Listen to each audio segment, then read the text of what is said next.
I gave you the example about how Trump is embodying a culture that has been uh, perpetrated, that's been really perpetrating for a very, very long time, like more than 4,000 years.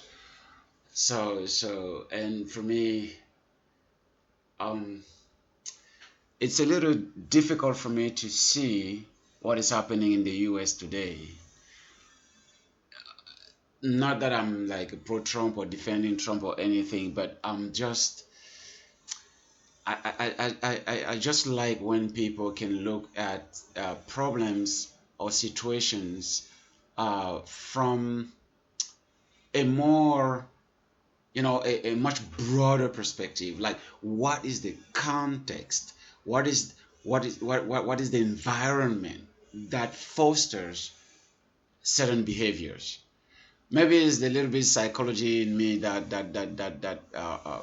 makes me kind of like think about environmental factors, context, and stuff before I just look at the symptoms. Because to me, I was telling you last time, Trump is a symptom. We can get rid of Trump and the same thing will happen. It might not be through Trump, it might be through someone else. So why don't we look in the mirror and examine the culture that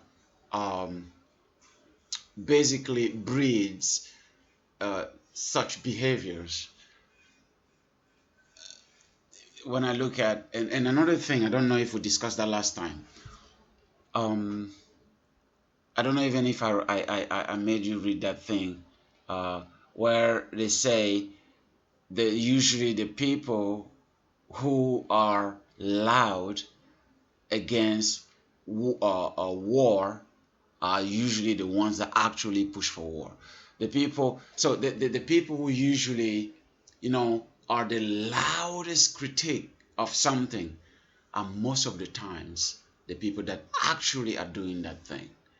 So you can take the example of people like the guy who plays the House of Cards. What is his name again?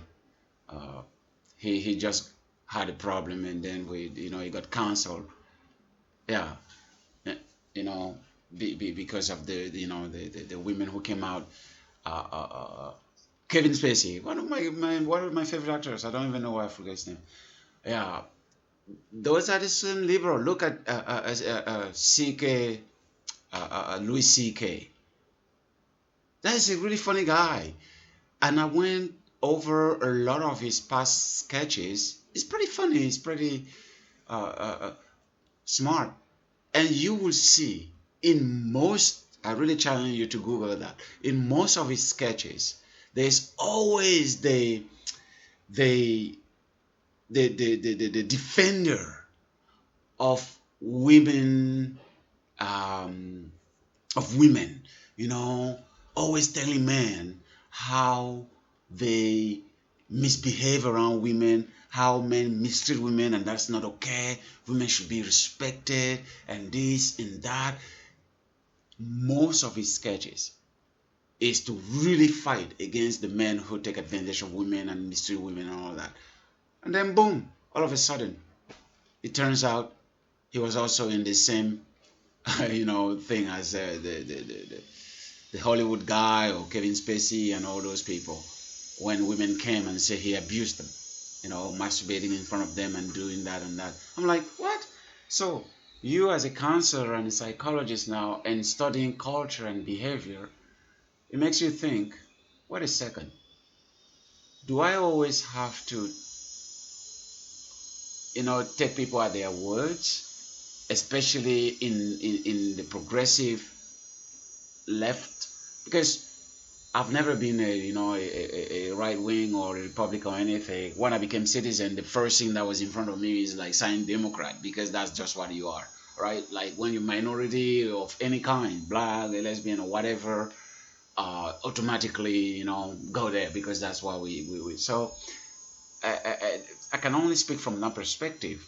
If I consider myself like a liberal or progressive because I really believe in respecting people's cultures and choice and everything. And when they push that to the next level, I can only critically look at it